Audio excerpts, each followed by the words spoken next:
This week's number, 1,500%. That's the resale markup on the newest Girl Scout cookie, the Raspberry Rally. Originally going for $5 online, the sold-out cookie box can now be found on eBay for $80 a pop. I was a Boy Scout. What is the level above Eagle Scout?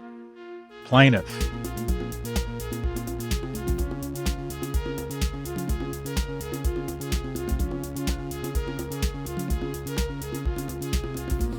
Welcome to Prof G Markets. Today, we're discussing three deals in M&A: Altria's acquisition of NJOY, the Justice Department suit to block JetBlue's merger with Spirit, and WeightWatchers' acquisition of Sequence, a telehealth platform to treat obesity. Here with the news is Prof G media analyst Ed Elson. Ed, what is the good word? I'm pretty good, Scott. I just want to start by dispelling the rumors that I am your son. Been seeing a lot of comments on Twitter and YouTube about that, accusing me of that. So just to set the record straight, I'm not Scott's son. I'm not even remotely related. I'm just a white guy who happens to also shave his head. So there you go. I just have one response to that. Search your feelings. You know this to be true. Anyways, that was good. That was good. All right, enough of that shit. Enough of that voice out of you. Sounded like McGruff the crime dog playing Darth Vader. Right? Pretty good. All right, give us the headlines. What's going on here? The S&P 500 fell through much of the week on hawkish signals from the Fed. The dollar gained on those signs. Bitcoin fell below $22,000. And while the yield on 10-year treasuries remained below 4%, the yield on 2-year treasuries reached above 5%. That's the deepest inversion since 1981, when the Fed chair Paul Volcker brought down inflation with aggressive rate hikes and also put the economy into a recession. Shifting to the headlines. Silicon Valley Bank, one of the nation's largest startup lenders, collapsed on Friday after an old-fashioned bank run. On Wednesday, the bank liquidated $21 billion worth of investments in an emergency sale, which caused customers to panic and withdraw their funds. The stock fell more than 60% on Thursday, and a day later, regulators shut it down and took possession of the lender. This is the biggest bank failure since the financial crisis. It's also a developing story. We'll cover it next week. Meanwhile, Silvergate Capital, one of the largest crypto-focused banks, is also winding down. This comes after the FTX collapse forced Silvergate to sell off assets at a major loss. FTX and other Sam Bankman-Fried companies accounted for more than $1 billion of Silvergate's deposits. Uber is considering spinning off its logistics arm, Uber Freight, in either a sale or an IPO. Uber Freight did $7 billion in revenue last year, but the company appears to be refocusing on cabs and food delivery. Ken Griffin's hedge fund Citadel is negotiating an enterprise contract to use ChatGPT. Griffin called ChatGPT, quote, the fastest growing consumer application in the history of the internet. WeWork is in talks to restructure its debt of more than $3 billion and raise, wait for it, more cash. The company burned $700 million last year, but this fresh capital should keep the business running for the next few years. President Biden is proposing that the capital gains tax rate be raised to 40% for Americans earning at least $1 million. Currently, that tax rate is 20%. The unemployment rate rose to 3.6% in February. That's up from January's 53-year low of 3.4%. Still, though, employers added 311,000 jobs last month, a sign of continued strength in the labor market. And finally, in his testimony before Congress on the state of U.S. monetary policy, Fed Chair Jerome Powell said the central bank is prepared to raise rates even higher than previously anticipated. That's going to mean either a 25 or 50 basis point rate hike next week. Stocks fell and yields rose on that news. See above, Market Vitals. Scott, thoughts on that barrage of news? A lot going on here. So first off, with respect to interest rates, I'm still a believer that inflation is going to come down. You know, stocks don't go up straight up or straight down, and I don't think inflation is going to go straight up or straight down, although it's gone down 7 months in a row. But I think we're exiting what will be seen as a historic anomaly, and that is essentially real interest rates that were negative. And while everyone's hair is on fire, and Senator Warren and business executives who are used to free capital bemoan Chairman Powell. The reality is you do need a cost of capital that rewards the people taking the risk and doesn't result in a level of kind of asset inflation that creates income inequality and promiscuity around investments and projects that leads to shitty tech companies being worth billions of dollars for no real reason. So if you look at where interest rates are right now, I would say that it depends on your perspective, and that is how far back you take the lens, but they're not historically high by any means. I don't think we're going back to where we were, but I still think inflation is coming down. And I'm a huge fan of the chair. I think he's doing exactly for all the Senator Warren said that this is going to cost tons of jobs and really hurt American households. You know what really hurts American households is runaway inflation. Mm-hmm. If you want to talk about something that leads to revolution, it's inflation. It's when people wake up and like, okay, we can't afford beef, we can't afford tuition for our kids. That's when societies collapse is Weimar like inflation. And then people say, well, what's going to happen with our debt? How are we going to pay for our debt? I'm like, well, maybe that forces a really important conversation. Can we actually have an honest conversation around how we live within our means? The thing I found most interesting here was President Biden proposing to raise the capital gains tax rate from 20 to 40% on Americans earning at least $1 million. I like this in the sense that the wealthy need to pay more taxes, and it's not class warfare. We need to have a progressive tax rate. And one of the kind of foundational elements of our tax code in America is that the most fortunate and the most talented pay a higher percentage of their tax. Most people believe in a progressive tax structure. And right now we have a progressive tax structure up until about 98, 99%, and then it plummets. So we have made a concerted decision to transfer money from people who get the majority of their income from current income, that is salary earners, that is young people, to people who get the majority of their income from investments, capital gains, which is, wait for it, old people. And as a result, older people are 70+% wealthier than they were 40 years ago, and younger people are 24% less wealthy. This isn't something that's a function of all these complicated issues, the illusion of complexity that the incumbents will always throw at us. No, these are concerted decisions. So I think this is a step in the right direction. We need to return to a progressive tax policy. But I think the simpler way to do it would be say we're going to have one tax rate. At the end of the year, you look at how much money you made, either through sweat, working, your income as a lawyer, or how much money you made on selling a stock. WeWork, that's no surprise, but this isn't a bridge to a better business model. This is a pier. Unless they renegotiate their leases or declare bankruptcy and just have a better cap structure, this appears to be the business that just keeps on not working. And it feels like at some point they take WeWork behind the shed and put a bullet in its head. I mean, enough already. It's just let's unplug WeWork. Enough already.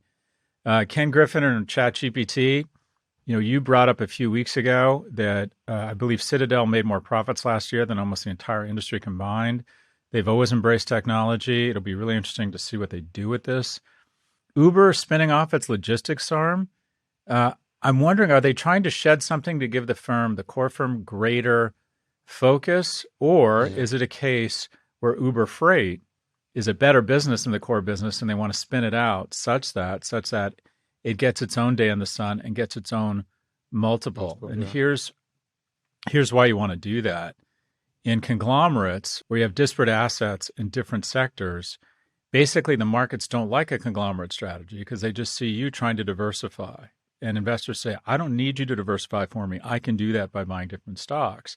So they find the shittiest business and assign that multiple to the whole business. So case in point, the New York Times used to own About.com, which at one point was a really attractive digital asset that probably would have fetched $1 billion. But instead, it got assigned a multiple on EBITDA, of which it had very little, and didn't add much to the New York Times company market capitalization. So occasionally, when an asset is spun, it can be accretive to shareholders. Do you know anything about this, Ed? Well, all I know is that it has been working really well. I mean, it's been their biggest growth vehicle for the past 2 years, way more than cab than ride hailing and delivery. So I would assume that it's the former, that they're trying to get a better multiple on that. But I'm just thinking from a sort of practical standpoint, when you initiate a spin-off, do you get to hold on to all of the shares in that company? Like, how does that work? If you're a big Uber shareholder, what happens to Uber Freight shares? Do you claim those? How do you divvy that up when the spin-off happens? Do you know? Roughly speaking, if you own 1% of 1%, well, let's just say, just for purposes of our math, say you own 1% of Uber's shares. When they do the spin, you get 1% of the new equity in the independent company. Yeah. And you might decide to sell that stock. You might decide to hold on to it. But the idea is that the existing shareholders get rewarded for what might be a company that's trapped within another company where the true value of that company isn't being recognized. And I just want to go back to the Powell comments. You've been saying for a long time that this is sort of the recession that will never materialize. People had their hair on fire about recessions coming, and then the inflation data came in that inflation was sort of getting suppressed, and then people said, oh, maybe it's not going to happen. But it feels like this new data and Powell's latest comments, suddenly everyone's freaked out again. And there are a few indicators that are showing that. First, there's the PCE index, that's the Personal Consumption Expenditure Index, which rose 0.6% month over month. And that was what initiated his comments. Then there's this whole thing with the yield curve inversion. We spoke about that briefly with the vitals. That's the spread on the 2- and 10-year Treasury yield. And right now that has become inverted, which basically means that you're getting a higher yield in short term versus the long term, which expresses more risk in the short term, i.e. recession's coming. And then there are just a lot of people who are big names in finance saying, we're screwed. Or, I mean, that's hyperbole. But Ken Griffin, as an example, said in an interview last week that recession is, quote, unfolding. And that was enough to make the headlines. So point being, everyone is predicting recession again. You said you don't see it coming. Do you stand by that statement? I stand by the statement that neither I nor anyone else has any fucking idea. And yeah. The beauty of the economy and the markets is that no one person knows what's going to happen. No one could have anticipated 9/11, at least how it played out. No one anticipated 1.2 million Americans dying from a pandemic. And then no one anticipated this massive stimulus that would send stocks skyrocketing. If someone had said to you, Ed, in late 2019, there's going to be a pandemic in the United States that's going to kill over 1 million Americans and the entire nation is going to go into fairly severe lockdown. They're going to discourage people from leaving their homes. Schools are going to be closed. Malls are going to be shut. Movie theaters totally shut down. Restaurants, everything. Would you say, oh my gosh, stocks are going to skyrocket? I mean, you wouldn't have believed the scenario around the pandemic. And then there's no way you would believe, okay, wait, the pandemic is happening, but stocks are going to skyrocket? So this is all a fairly random walk. Yeah. And the media has a vested interest in constantly catastrophizing. And it's interesting to talk about the recession has been 30 days away for about 18 months. Yeah. And show me an artist in their previous work, and I can better predict what their next piece will look like than what's going to happen with the economy. And to your point, every time the yield curve has been inverted like this, a recession happens. Every time we see an acceleration in interest rates like this, recession happens. And every day there are first-time events that are historical precedents. So who knows? But it does look like we'll have some sort of recession. And guess what? The R word, because so few young people have experienced it, is being held out like the Last of Us fungus. I mean, it's just not. I've been through several recessions, and they're a natural part of the economic cycle. And it almost feels as if the anxiety and the unnatural acts around it are creating wreaking more havoc than an actual recession. I'm almost at the point where, like, let's either stop talking about it or let's get on with it and have it. Yeah, totally. Because it feels as if we should be focused on more long-term economic policy. I do think it's going to bring up an interesting conversation around the deficit, or specifically inflation and what it means when we have to start paying real interest rates to people who finance our debt. Right. But yeah, I don't, it's hard to look at the data and see where you see a recession at this point. But Chairman Yeah. Powell seems focused on it. And interest rates play a big role. But there's some people saying, has he run out of bullets? Is the sword getting duller and duller? Does he have the power to put Hmm. us into a recession? Hmm. Let's move on to our next story. Marlboro cigarettes maker Altria has agreed to buy vaping company NJOY for $2.75 billion. This marks a big turn in Altria's vaping strategy. In 2019, Altria bought a $13 billion stake in JUUL, the world's largest e-cigarette company at the time. Last summer, though, the FDA ordered JUUL to stop selling its products in the US due to safety concerns. And while that order has been suspended pending court review, JUUL's valuation has plummeted. This month, Altria dumped its stake in JUUL, which it last valued at just $250 million. That's down 98% from 2019. Now, with NJOY, the strategy is a little different. One, NJOY is FDA approved. And two, Altria is buying 100% of the business as opposed to a partial stake. Now, the final detail of this story is that one of NJOY's early investors is someone we know quite well. Yes, Scott invested in 2017 and is going to give us some of the inside scoop on the company. So, Scott, can you first start with telling us why you invested in NJOY back in 2017? So I have a 20-year plus friend named Jason Mudrick, who is arguably the most talented distressed credit investor, who has less than $10 billion under management. And he Could you called me. briefly explain what distressed credit is? Distressed credit is basically, and there's not a lot of it around, but a company can't make its. So Twitter might be a distressed credit investment. The $13 billion that was loaned to Twitter, if they cannot continue to make their interest payments, it becomes a distressed credit. And there's opportunity to come in, renegotiate the terms of that debt, turn it into equity, leave some debt, turn it into equity, take over the company.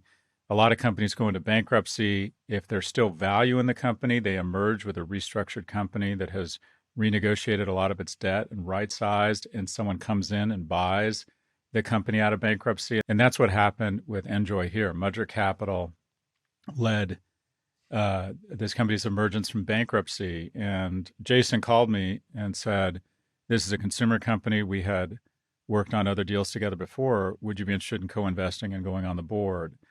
And one, I was super interested because I wanted to work with Jason. Two, to be blunt, I'm a capitalist. I saw an economic opportunity here. But also I was very drawn to this because tobacco had a vice-like grip on my household growing up. I remember one of the few times I went to the doctor, I had a lung infection, and the doctor said, you cannot smoke at home, to my parents. So they rolled down the windows in the car on the way home so they could smoke on the way home in the car. And then when we got home, they told me to wait outside because they wouldn't put out their cigarettes while walking in. And they got a wet towel and put it in the crease of my door and put me in my room so they could continue to smoke. I mean, you want to talk about an addiction? And ultimately, tobacco ended up taking my mother's life. So I have never smoked a cigarette, and it is the number one preventable cause of death in America still. And I had two close friends who had quit smoking using this product called NJOY. And I want to be clear, if you're under the age of 25 and you don't smoke cigarettes, you should not vape. But in the United Kingdom, the FDA here, or the UK Health Ministry, I think it's called, will actually give you an ENDS, which stands for electronic nicotine delivery system, to try and get you to stop smoking. So the tagline for NJOY is make smoking history. So I was very drawn to it for the economic opportunity, the chance to work with a friend, and because I had a vested interest in smoking cessation. It's something that I had some personal experience with. Mm-hmm. How much did you invest? I invested, it was a significant investment for me. I invested $2.5 million. And what was your return? So it still has to close. It still has to go through regulatory approval and FTC approval, but it's NJOY only has about 3% share. So it looks like there's a decent likelihood the deal will go through. But based on the terms announced, I'll get somewhere between $60 and $80 million for my stake. It's hands down, other than my own companies, it's the kind of the best investment I've ever made. Take us through what it's like to make $60 million. So it feels surreal. Like hearing you talk about it, I feel as if you're talking about someone else. Um, I read about it in the Wall Street Journal. Mm, I left the board several years ago, so I didn't have any access to any inside information, so I read it along with everybody else. The deal hasn't closed yet, so there's still, there's still some probability or some chance that it doesn't go through, but it looks as if it's going to. Um, it's sort of, my life changing moment came when I sold L2. I'd always done well, mm, but what was going to change my life was when we sold L2. And there's several people at Prof G who experienced, I don't know if it was as life changing for them, but that was the first time where I thought, wow, I just don't need to worry about money. And my whole life, I'd just been so, I didn't even realize until I had that kind of money. And most people, 99.9% of people will ever get to that point. But it was like a 1 year exhale.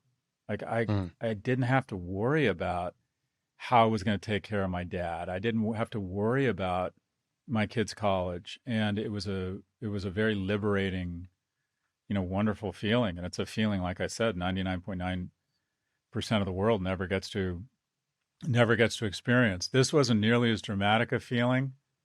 Um, it feels wonderful, but it's sort of hard to like. I still feel like an imposter. I feel like I'm the guy that starts companies and they don't work and makes bad investments. That's the real me. And so when they work, I feel like we're talking about someone else. That's so. What I mean, your returns have been insane over the past few years. I think. I mean, when I hit 40, I didn't have a lot of money. I mean, I had more money at 30 than I did at 40 because I didn't recognize that the market is bigger than any individual. When 2000, when the dot-com bomb Yeah. came along, I was entirely in e-commerce and I got the shit kicked out of me. And then it happened. I clawed my way back. 2008, great financial recession, got the shit kicked out of me again. And where I've been smarter this time is I'm much more diversified. You feel, I don't know what the term is, you feel very fortunate, but you don't, I wouldn't say I really feel anything this time. The sensation was a little bit different because whenever I've had a big win like this, my selfish lizard brain goes to, well, what can I buy now? Or what can I invest in to make even more money and be even more awesome and more attractive to strangers whose affirmation I'm desperate for? And this was the first time I thought, I really like where I live. My kids are doing really well. I can go wherever I want. Pretty much, I get to do what I love, which is the ultimate option. I get to say no a lot, which is another huge luxury. So it was the first time I thought, what could I do with this money that might help someone other than, me, me, me. Mm. That was the first time that was one of my first thoughts. And it felt nice. Yeah, that sounds better. Almost like you already feel secure about your position in the world, and then you get this extra sweetener, which just makes it even. I don't know. Yeah, it's like, It's almost funny like though. less anxiety than you sell your company. It's like, holy shit, how am I going to change my entire life? What's going to be different? I mean, maybe you have a conversation with your wife or your kids. Like things are different now. Oh yeah, the first time I had a really big hit, it was like, okay, beach house, plane. Those are like the first things that popped into my mind, being the douchebag that I am.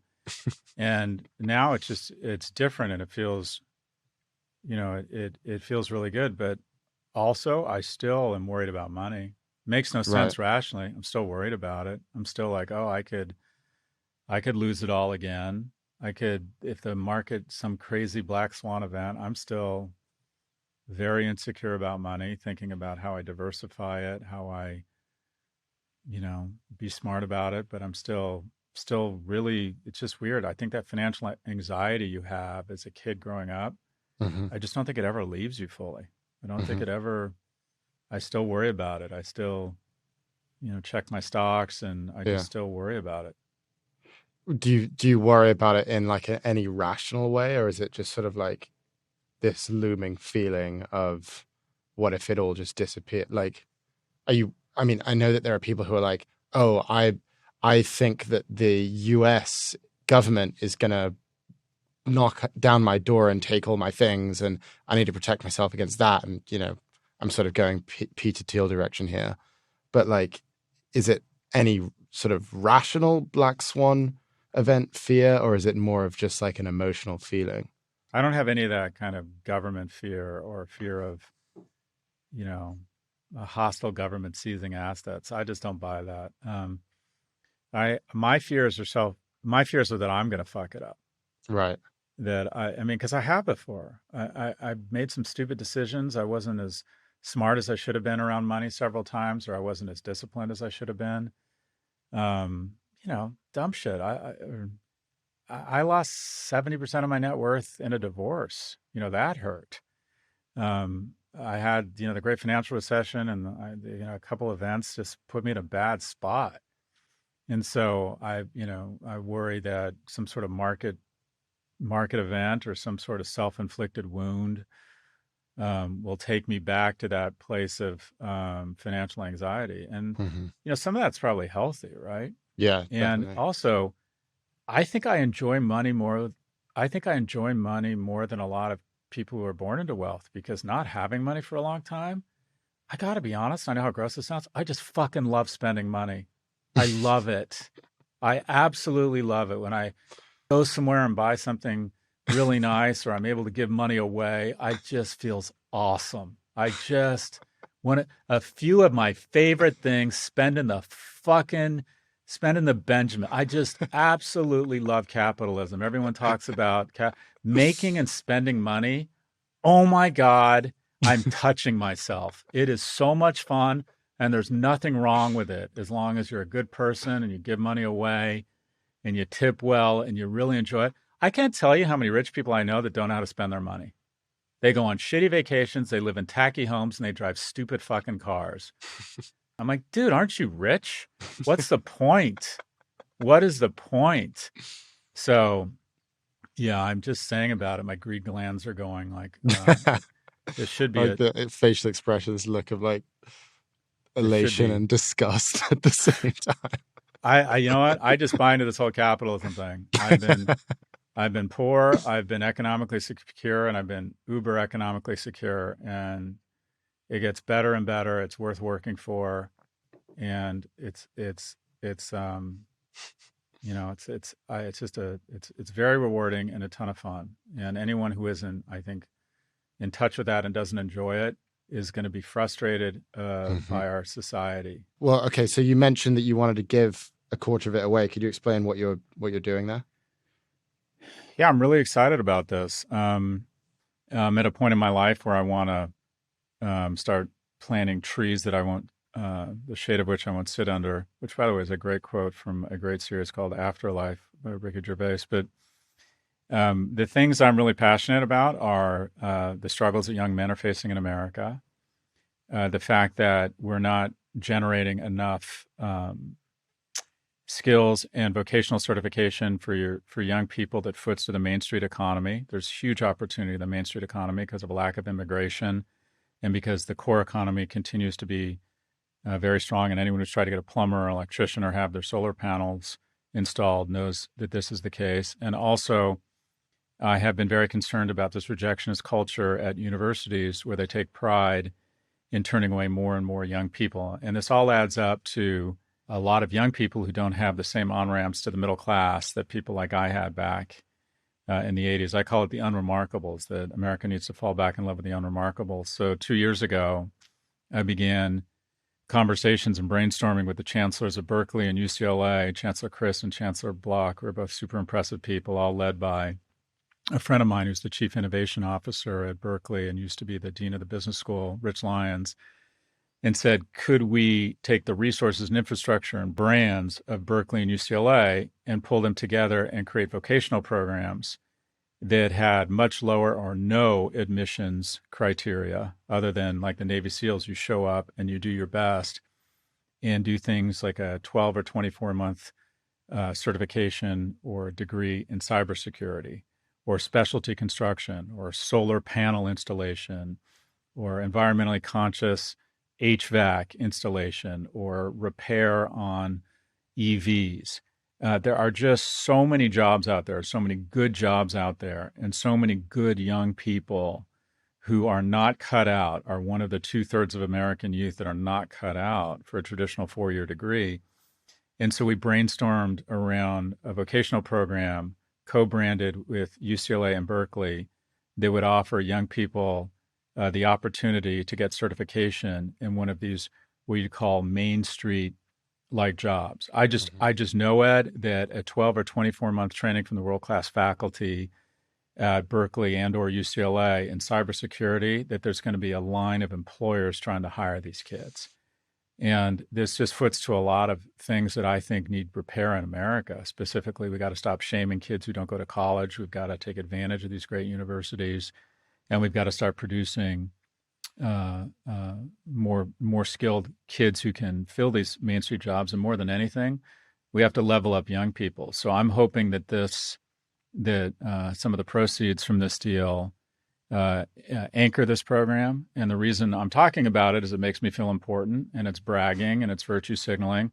But also I'm hoping that it inspires other public universities and their alumni to brainstorm and launch similar programs. I think that in higher education, we have an obligation to take this unbelievable asset and offer it to a broader community, and also to be more creative around the types of degrees and the format. So this is hopefully, assuming the deal goes through, is going to anchor this joint program between UCLA and Berkeley. Is this becoming like a regular practice for you? That is philanthropy when you cash out on your investments? Yeah, and it's about time. Up Right. until the age of 40, my total philanthropy was zero. Or the only time I did anything philanthropic was so I could go to a cool party with other attractive people. I mean, it was just, I was the least giving person you knew. It was all about me. And I'm finally in a position where I can start nodding back to some of the great attributes of our society that have been so, rewarding for me. So this is not a story of lifelong giving. This is a story of someone trying to catch up. Right. And also, I don't even think of it as giving. I enjoy it. I enjoy talking about it. I enjoy brainstorming about it. It makes me feel important. It makes me feel masculine. I think my kids will be really proud of me, someday about this. So I love this stuff. It's very rewarding. And I also recognize that there's a lot of people that aren't in a position to do it, and they donate with their time and their talent. But yeah, I'm doing more of this, and I'm just enjoying the shit out of it. Yeah. Okay, let's move on to our next story. The US Department of Justice is suing to block JetBlue's acquisition of Spirit Airlines, citing concerns about lack of competition. JetBlue agreed to buy Spirit last year for $3.8 billion after it won a bidding war with Frontier Airlines. Interestingly, Spirit initially rejected JetBlue's offer. They said the deal was unlikely to get regulatory approval. It was only after JetBlue offered a $400 million reverse breakup fee that Spirit finally accepted. Now, that fee looks like a prescient addition. The DOJ said JetBlue and Spirit are, quote, two of the most significant rivals today, and that they have, quote, such large combined market shares that the transaction is presumptively illegal. JetBlue shares fell 3% on the news. So, Scott, let's start with this.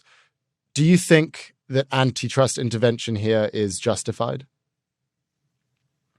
For the most part, I really like this. So sort of the DOJ and the FTC have been asleep at the switch for 30 years, and we've seen just too many transactions go through that have resulted in monopolies. Facebook should not have been allowed to acquire Instagram. Google should have been blocked from acquiring YouTube, or I think it was DoubleClick. And what we have is companies that essentially engage in monopoly abuse. And so I'm a big fan of aggressive FTC and DOJ action. And when I look at the airline industry, I see it as something that's pretty concentrated. And so I kind of defer to their judgment on this, but I think it's probably a good thing that they've decided to try and block it. Mm-hmm. Well, one of the things that the CEO of JetBlue said that I found interesting is, obviously the argument against the merger is that it would reduce competition, but JetBlue's CEO said, quote, customers deserve a competitive airline marketplace, and we will pursue this merger to ensure that they get it. And he's basically saying that this is actually going to inject competition into the airline market. And his argument is that there are these big, what's called the big four US airlines, Delta, United, American, and Southwest, and they control around 80% of the domestic US air market. And if JetBlue and Spirit merge, granted, this is coming from JetBlue's press people, but if they merge, they would control 9% of the market, which is less than each of the four biggest players. So my question is, do you think that that's a fair assessment here? Do you think it's possible that this merger could actually increase competition in air travel? It's sort of like the argument that Bezos always makes that we're only, 4% of retail. Right. Well, okay, but they're also 50% of all e-commerce. Mm-hmm. They've soaked up the vast majority of new market capitalization of any retail concept. And I don't know the semantics of the economics of the airline industry, but I would bet that it's not about whether you have 9% of the overall industry, but the consolidation would create dominance in certain markets. So, for example, I can tell you what airline you fly the most by where you live.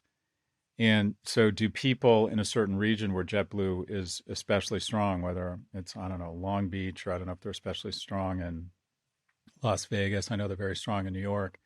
But if they were to combine with Spirit, would they dominate certain regional markets to the point where the people in those markets end up paying higher fees? And that is, there's very few truly national airlines, and that is they all have kind of their cities and regions they own, right? American sort of owns Miami, United sort of owns San Francisco and Newark, Delta kind of owns Atlanta and Palm Beach. I mean, it just, when you fly into an airport, you kind of see there's one big player and then a second, and then all the international guys, right? And so I think that 9% number is probably misleading, in that in fairly short order, the FTC will come back and say, okay, if this merger goes through, the good folks of, Austin are going to have one choice effectively if they want to go anywhere domestically. Mm-hmm. And the thing about airlines is they have such dynamic pricing and real-time pricing that if they dominate, the Salt Lake market, they will raise prices for consumers in Salt Lake. So this strikes me as an industry that's so big and at the same time feels still pretty concentrated. Mm-hmm. And also, both of these companies were, I think, doing quite well on their own.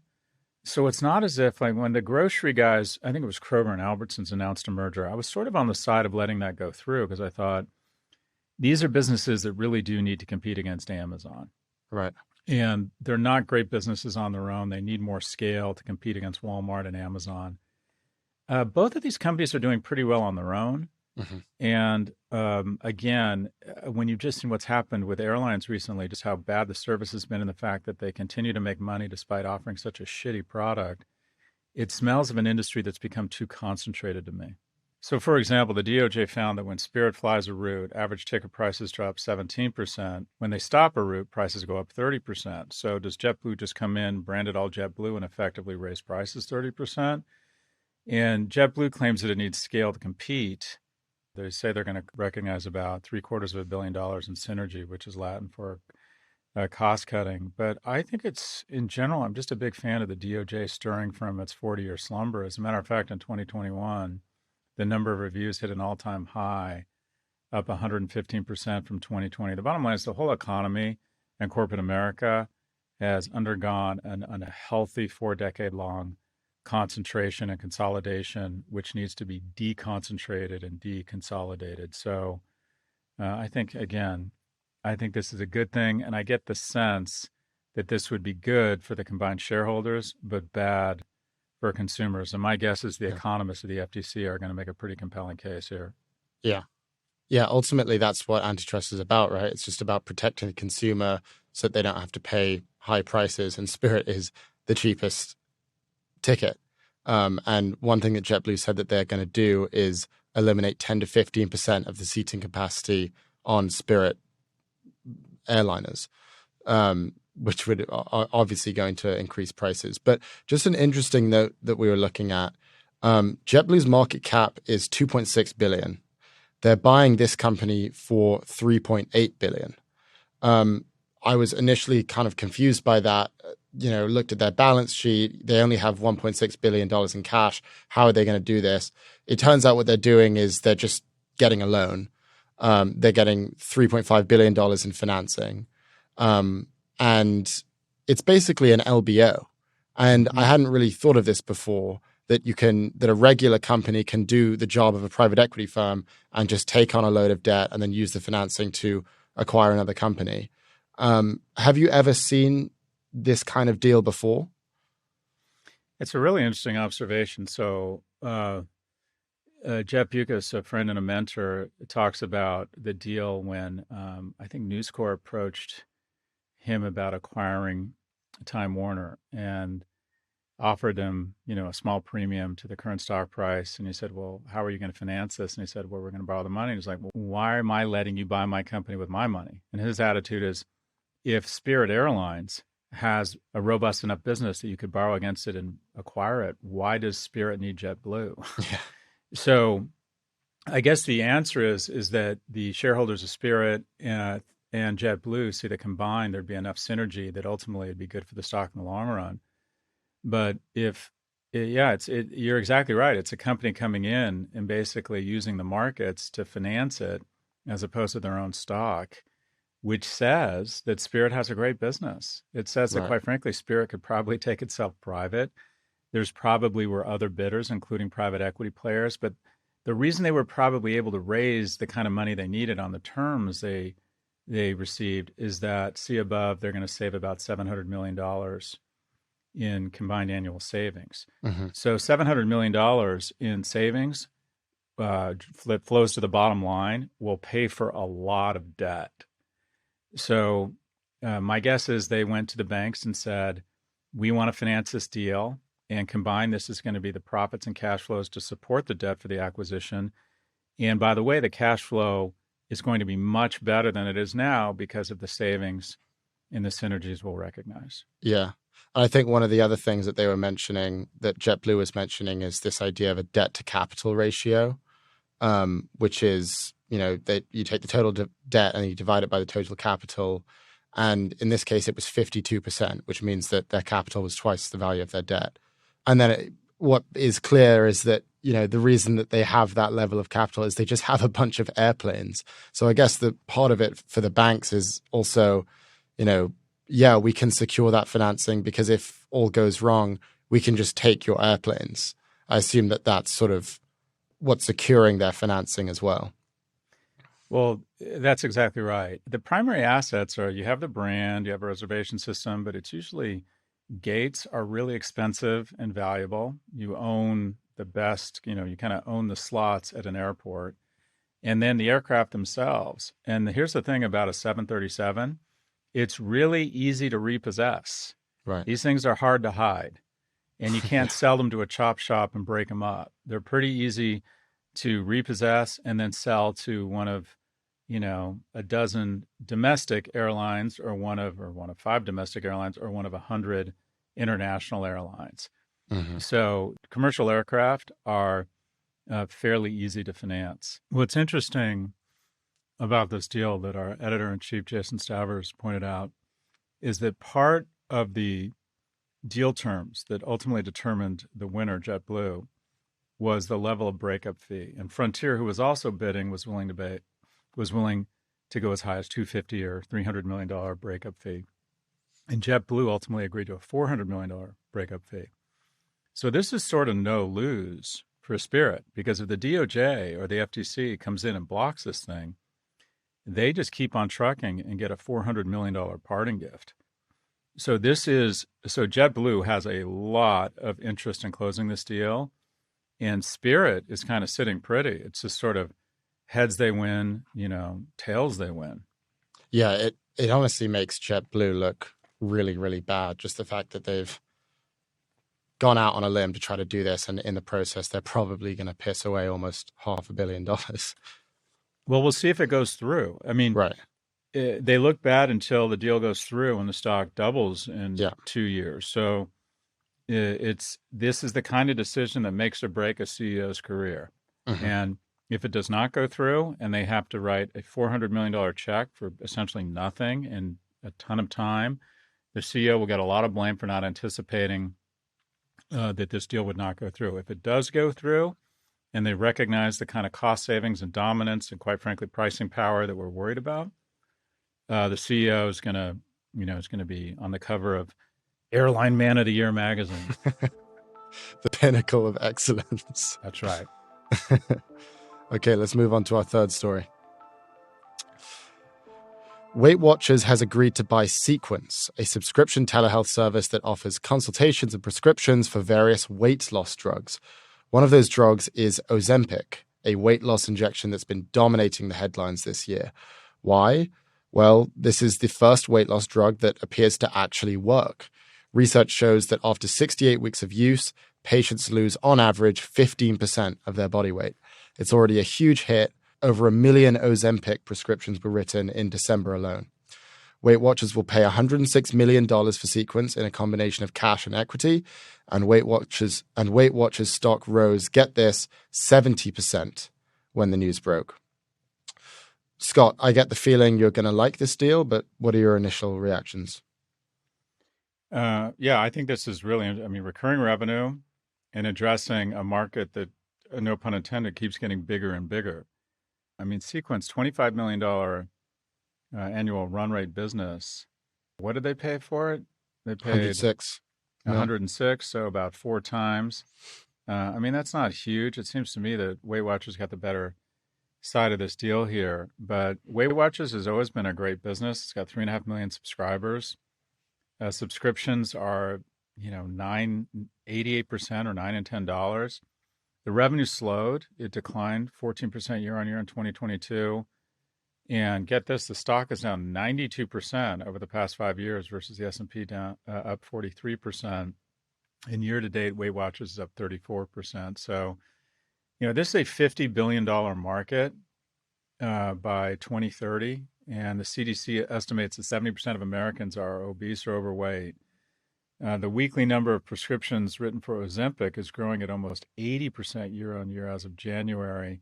Ozempic is one of those brands I'd never heard of, and now it's everywhere. And the most common version of Ozempic is around $907 for a 30-day supply and not covered by insurance. I would argue that that's probably the best investment anyone can make if they can substantially reduce their BMI. And then it's a Dutch company that produces Ozempic, and its sales are way up.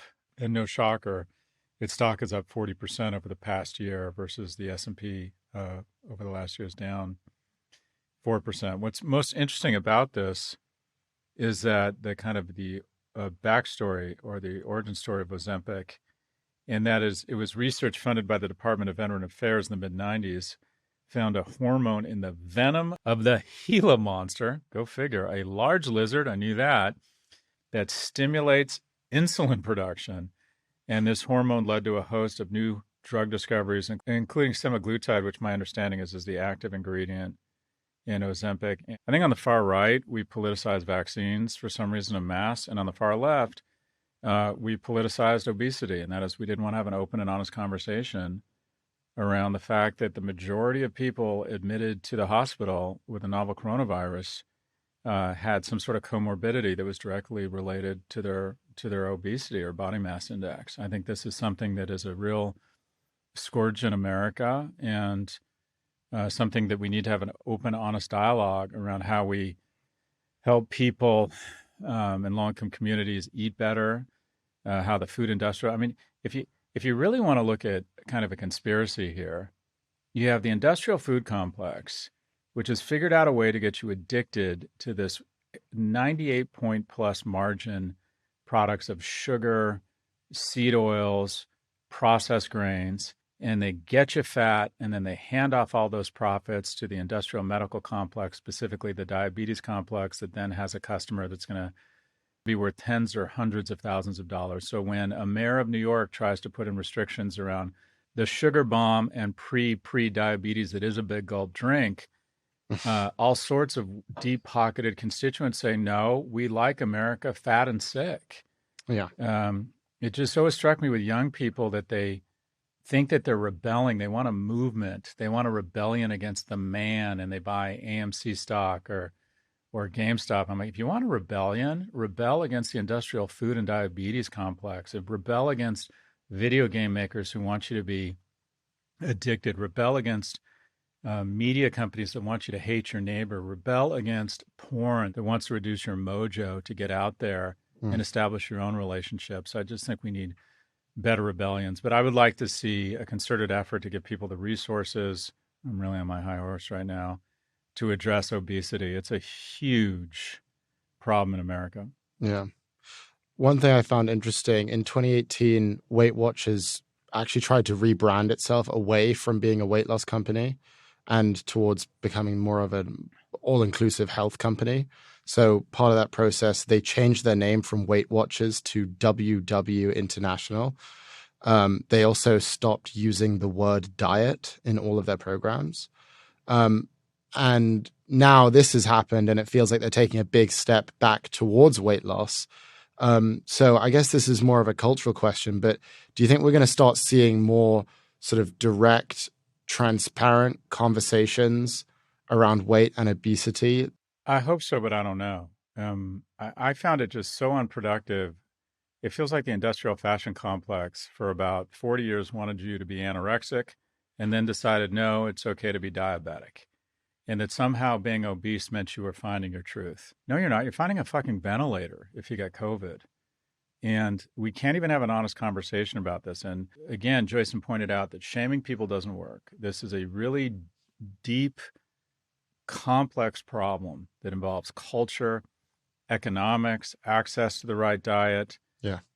This is complex. It's not just a decision people make. Anyway, I think we need an honest and open conversation and to talk realistically about pragmatic solutions, and recognizing it's a complex problem. Mm-hmm. But I would argue it's one of the biggest problems facing America right now. Yeah. Yeah. I mean, 70%, but you read that number, 70% of Americans are obese or overweight. Is this the kind of thing that you'd want to invest in maybe? It's probably too late. I mean, Novo Nordisk that produces semaglutide, which is the drug that is branded as Ozempic, that's up 40%. Weight Watchers has already exploded 70%. So maybe it's too late, but is this the kind of thing that you might want to start looking into potentially in the private markets? So I invested in CrossFit because I'm passionate about the brand, and I really like as a means of community, people getting together in third spaces to establish friendships. And then one of the things I loved about the CrossFit community, and I've kind of aged out of CrossFit, it's just too intense for me at my age now, was I used to go to the CrossFit in Delray Beach, and it was a bunch of like firefighters, a lot of gay women, a lot of like just ridiculously jacked guys, and it was just kind of a nice community. And that the other thing I really loved about CrossFit is that there's this really unhealthy stereotype of what it means to be a fit woman, largely propagated by the fashion industrial complex and Equinox. Look at the people in Equinox ads. Basically, it's like, and they've gotten better, but it's like be anorexic and then go get your breasts enhanced. That is not fit. Mm-hmm. That is not healthy. And the thing I loved about CrossFit was not only the community aspect of it and the workout, but that it celebrated strength, and it celebrated women who were 5'2", 160 pounds, and ridiculously fucking strong.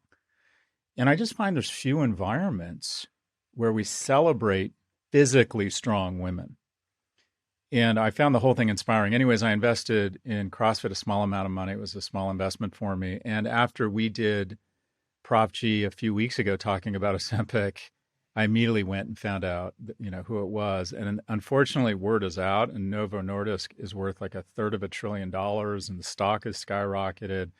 So I would argue that the hype cycle has hit such a fever pitch here, right, that this is the kind of company you might want to write calls against. But again, don't try this at home because that's a dangerous business. But this is full hype cycle. This is the artificial intelligence of the consumer world right now is Ozempic.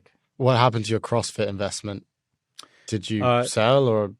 No, I'm still in it. It's gone Yeah. sideways. Okay. Got me VIP tickets to the CrossFit Open in Madison, Wisconsin, which was lovely. That's a return, yeah. Which was lovely. But no, I've been in that investment about 3 years. And it's more of a lifestyle investment. It's consumption for me. I don't know if I'll ever make money there. The company obviously struggled through COVID. So the answer is, Ed, is the investment, I would say, has probably just gone sideways. Okay, thanks. Let's take a look at the week ahead.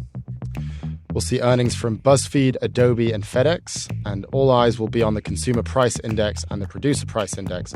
Those two inflation reports will heavily inform the Fed as it makes its next rate hike decision next week. Scott, do you have any predictions for us? So my prediction is that Spirit Airlines cashes the cleanest, highest margin $400 million check in their history when this deal is blocked, or they just decide, the lawyers from JetBlue decide to give up and they have to pay the breakup fee. I think that, one, the concentration of the market will lend itself well to a lot of expert witnesses who are economists on behalf of the government and on behalf of the plaintiffs. And in addition, I think there's going to be public support for not having these airlines merge, because I think the government or the FTC and the DOJ will be able to pretty easily link concentration in the industry with a lack of competition and the types of meltdowns that literally ruined millions of people's holidays. So the moment they can link a merger going through to more of what happened to people next Christmas, I think a lot of Congress people are going to get calls saying, look, this shouldn't go through. And I think the judge who ultimately presides over this will be very sympathetic to the government's case here. So anyways, my prediction, Spirit Airlines just got $400 million. That's all for this episode. This video was produced by Patrick Warren. Olivia Rainey Hall is our art director. Sarah Shu is our animator. And George Cardi is our video editor. Thank you for watching this edition of Prof G Markets. Please like, subscribe, and tune in next week.